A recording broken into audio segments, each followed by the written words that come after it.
بسم الله والحمد لله والصلاة والسلام على رسول الله صلى الله عليه وسلم. Today, inshallah, we will continue the ninth episode of this series of Tafseer of Surat al-Fatiha. Today, inshallah, we will complete the second part of the last verse of Surat al-Fatiha, which is غير المغضوب عليهم. And let's together remind ourselves with what last ayah said. أعوذ بالله من الشيطان الرجيم صراط الذين أنعمت عليهم غير المغضوب عليهم ولا الضالين. Okay, this means the path of those upon whom you have bestowed favor, not of those who have evoked your anger or of those who are astray. So last episode we talked about the path of those whom you have placed with favor, and Surat al-Ladin an'amta alayhim. Today we will focus on we will look at those who are not among the four whom Allah favored. There are two groups that are not on the straight path, those whom Allah is angry with and those whom have gone astray, the two other groups. Today we will focus on those who have evoked your anger. صراط غير المغضوب عليهم غير المغضوب عليهم غير المغضوب عليهم means not of those who have evoked your anger. Imagine if we are taught our role at work and we have not applied it. Will they keep us at work? Of course not. No, they will be angry at us. Allah gives us knowledge and instructions of what to do, so we should learn and act upon it. If we are a teacher, like me, if we are all teachers and we see the students applying what is learned, we will be happy with them, teach them more and be pleased with them.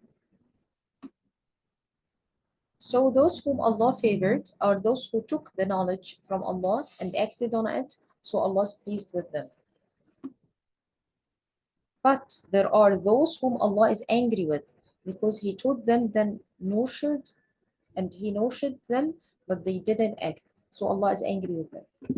An obvious example of those whom Allah is angry with them because He taught them and He gave them knowledge and they didn't act upon it are the Jews. The Jews. The Jewish people or the Jews. Okay, let's take غير المغضوب عليهم, not of those who have evoked your anger. The knowledge needs to be correct and right. For example, someone tells us that if we place crystals and you will have an energy, and then we say we feel good, but this is off the straight path because this is something the Prophet ﷺ never told us. So not any knowledge we need to correct our path. No, the knowledge that comes from Allah subhanahu wa ta'ala and from his Prophet sallallahu alayhi wasallam in the hadith, in the authentic sunnah. Or someone recites many surahs which the Prophet ﷺ never said, then it is not accepted. Because some people said, and this is innovation, some people said that if you like recited the surah, two surahs or three surahs from the Quran many times, you will be relieved, you will feel good, you will like this, or place this crystals and you will or place crystals or do something that the Prophet ﷺ didn't say, and if you did this, so you will feel good and your health will be good and so on. All these are innovations and it's not coming from the main sources of the revelations, which are the Quran and Sunnah. So these are not a correct knowledge. So when we say that Allah subhanahu wa ta'ala gave us knowledge, this is the correct knowledge that we need to act upon to correct our path, to be from among the people whom Allah subhanahu wa ta'ala pleased with his favor upon them. The four groups that we explained last time. Allah is angry with those who had knowledge, but they didn't submit. They rejected. The knowledge which Allah gives us is the right amount to submit. As we said, we don't want the wrath of Allah, the anger of Allah, but we ask Him for His pleasure. Allah will be pleased with us when we are pleased with Him. Uh, if we um, if we please with Allah means we نرضى عن الله, Allah subhanahu wa ta'ala will be pleased of us, He will be satisfied and pleased with us. We must believe that He wants the best for us because He is perfect, and anything He does on us is perfect. So what's the meaning of that we are pleased with Allah? That we are satisfied and pleased that everything Allah subhanahu wa ta'ala gave us from knowledge, it is the correct knowledge that will be good for us and that will correct our path. Also, we are pleased that Allah subhanahu wa ta'ala is perfect. He is the most mercy. He's perfect. He is the most mercy. He's the most uh, he the most mercy. He is the most beneficent. He is the most forgiving. All the perfect attitudes are for of Allah subhanahu wa ta'ala, so that He gave us the best knowledge and He wants the best for us. And also we are satisfied and pleased with Allah's decree, even it is hard, because Allah finally wants to nourish us and nurture us, and He wants the best for us. Even we see this is difficult and it's not good for us, but eventually it will be the good for our goodness. Okay, let's see the example. Let's take an example and those who have evoked Allah's anger, as we said now. What is meant by this ayah and by this part of the ayah, and the most obvious example are the Jews or the Jewish people. Okay, al-Yahud. Okay, those are whom Allah whom have Allah's anger or evoked Allah's anger. Let's see this story mentioned in Surat Al-A'raf. Let's take the example of Banu Israel. Banu Israel are the Jews now, okay? Israel is the prophet Isaac or Ishaq. So Banu Israel, that's the sons of Israel, means the sons of Isaac, Prophet Isaac, who is Ishaq, and all the people came from his lineage, or his sons are called Banu Israel, who are the Jewish or the Jews, Yahud, that we are seeing them today. So here, let's take this example of Banu Israel, whom Allah mentions in the Quran of what happened before Fir'aun. Pharaoh, he died, and after he died. Let's see their situation after and before and after Fir'aun, the Pharaoh died. When Banu Israel was under Fir'aun, Musa, the prophet Moses, peace be upon him, would tell them to be patient, and they would follow him and be patient. Because he used to make torsion for them, and treat them badly, and he used to kill all the boys or the men, and leave the women and children for to serving his people and so on. So they keep complaining to the Prophet Moses, and the Prophet Musa alayhi salam, he told them to be patient, and they follow his orders and be patient. But when they were under the oppression of Pharaoh, they were following the guidance from their prophet Musa. So they were on the straight path. This is before Pharaoh died or Pharaoh died. Allah saved them from Pharaoh by splitting the sea into 12 paths, and this was clear guidance for them. Allah mentions many times that Allah favored them when they believed in Him and followed the message without making a fuss. Then Fir'aun was removed from their life because Allah drowned him, make him drown with all his people. So Allah saved Banu Israel from him. So when he was removed from their life and they are no longer under oppression, what should be done? They should be grateful and remain firm on the straight path, steadfast. Musa with them, so they should not make a fuss and remain loyal. This what should be, okay? But what they did is something else. As soon as they were saved from Pharaoh, from Fir'aun, and they are given freedom, they became someone else.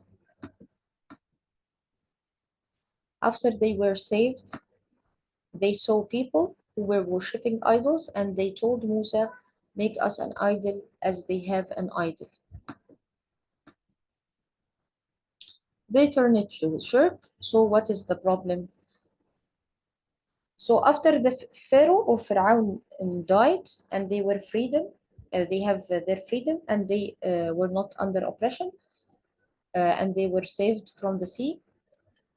First thing they saw a people who were worshiping idols, and they told Musa that they will want idol to worship him, or to worship it as they have, as these people have an idol. So this is shirk, disbelief in Allah subhanahu wa ta'ala. This is taking a partner and companions with Allah subhanahu wa ta'ala. So what is the problem here? What happens to them? The knowledge to worship Allah alone is not being applied. And this is mentioned in Surat Al-A'raf in the ayah, وجاوزنا ببني إسرائيل البحر فأتوا على قوم يعكفون على أصنام لهم قالوا يا موسى اجعل لنا إلها كما لهم آلهة قال إنكم قوم تجهلون. And we took the children of Israel across the sea. Then they came upon a people intent in devotion to some idols of theirs. They said, O Moses, make for us a god just as they have gods. He said, indeed, you are a people ignorantly, behaving ignorantly. Okay, so once they saw those, they across the sea after Allah subhanahu wa ta'ala saved them from the Pharaoh and his people, and he drowned Pharaoh and his people, they came upon a people intent in innovation to some idols of theirs. They said, "O Moses, make for us a god, like one of idols, to be our god, just as they have gods, as these people have a god." He said, "Indeed, you are a people behaving ignorantly." As soon as they were saved from Allah, the Almighty Allah, Subhanallah, they want now to have an idols to worship instead of Allah Subhanahu wa Taala, or as a partners with Allah Subhanahu wa Taala. So their situation were totally different before and after they were saved by Allah subhanahu wa ta'ala from the Fir'aun. This to mean their knowledge to worship Allah alone is not being applied from them. And subhanallah, they are not applying the correct knowledge that Allah subhanahu wa ta'ala gave them to worship him alone without any partners. So they were astray, and they were not only astray that Allah subhanahu wa ta'ala, they evoked the anger of Allah subhanahu wa ta'ala because they had the correct knowledge, but they didn't act upon it, subhanallah.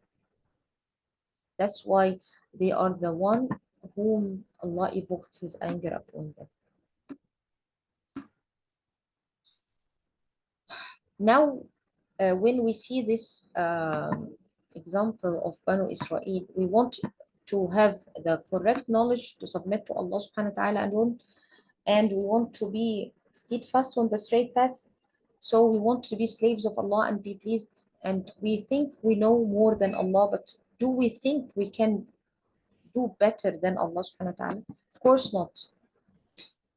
Astaghfirullah. We need to take ourselves and ego out of the picture, and we struggle to be pleased with Allah. That's to mean pleased with Allah's decrees, pleased with that Allah is the perfect, that has perfect attributes, and He knows the best for us, what's the best for us, and what makes us good Muslims, good believers, and what's perfect for us. But the moment we do, Allah will be pleased with us, and everything will be in its place.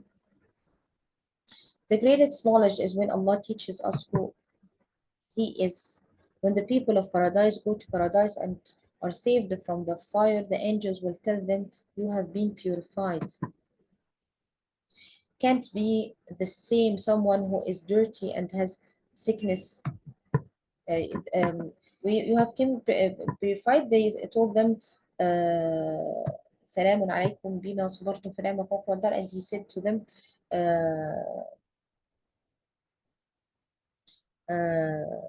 like "سلام عليكم," and you have been purified. That's to mean they are salam, they are safe and sound from everything, and Allah will remove any ego, any evil, anything that's from the sickness of our hearts, from our hearts, and we can't be that someone who is dirty and have sicknessness will enter paradise. No one will have sicknessness and his heart will enter the paradise. If a person is jealous, can be become pleased? Can he become pleased? Of course not. It will require so much struggle. So we ask Allah subhanahu wa ta'ala to purify us. May Allah purify us. Allahumma ameen. Jazakumullah khairan, dear sisters. We will finish till here our class today, and we will have the inshallah final episode for Tafsir of Surah Al-Fatiha, with this third part of this great verse in the most great and the greatest surah in the Quran, which is غير المغضوب عليهم. This is today's class. Next time it will be ولا الضالين, the last part of this very accurate description of the straight path, and we will take benefits for general benefits from Surah Al-Fatiha next time, inshallah. Jazakumullah khaira. I stop the record, and then if you have any question, I'll be with you. Jazakumullah khaira.